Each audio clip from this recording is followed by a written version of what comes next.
माझे नाव नैना संदीप समर्थ। मी मीनाताई माध्यमिक विद्यालय नौखडा येथील वर्ग 9वीची विद्यार्थिनी आहे। आमच्या विज्ञान शिक्षिका कुमारी ठाकरे। मी यासाठी इयरबड्स, एक स्ट्रॉ आणि सेलोटेपचा वापर करून ही 3D प्रतिकृती तयार केलेली आहे। एक रोटर मशीन लावून तिला वर्किंग मॉडेल बनवले। आपल्याला माहित आहे की गुणसूत्रे ही DNA पासून बनलेली असतात। गुणसूत्रे म्हणजे सजीवांच्या पेशी केंद्रक असते व आनुवांशिक गुणधर्म वाहून नेणाऱ्या घटक होय। तर DNA म्हणजे डीऑक्सी रायबोन्यूक्लिक आम्ल। या आम्लाचा शोध फ्रेडरिक मिश यांनी लावला। DNAचे रेणू सर्व सजीवांमध्ये आढळतात। 1953 साली वॅटसन आणि क्रिक यांनी DNAच्या रचनेची प्रतिकृती तयार केली।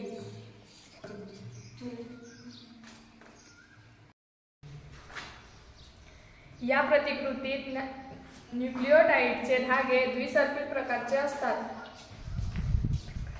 न्यूक्लियोटाइडचे रचनेत शर्करेचा एका रेणूला एक नायट्रोजन युक्त पदार्थाचा रेणू व एक फॉस्फरिक आम्लाचा रेणू जोडलेला असतो। नायट्रोजन युक्त रेणू ॲडेनिन, ग्वानिन, सायटोसिन, थायमिन अशा 4 प्रकारचे असतात।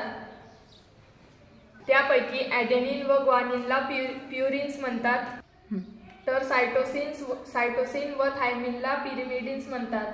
प्रतिकृतीत ॲडेनिन पिवळ्या, थायमिन नारंगी, ग्वानिन हिरव्या आणि सायटोसिन गुलाबी रंगाच्या इयरबड्सनी ॲडेनिन, थायमिन, ग्वानिन, सायटोसिन ही प्रतिकृती जोडल्यामुळे ती फिरते, त्यामुळे आम्हाला शिकण्यात मजा येतो। अशा प्रकारे हे सेल लावून इथे छान फिरत आहे।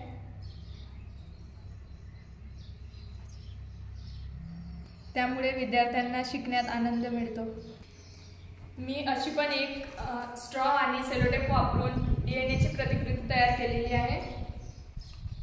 हिचा वापर पण आपण DNAचा अभ्यास करण्यासाठी करू शकतो।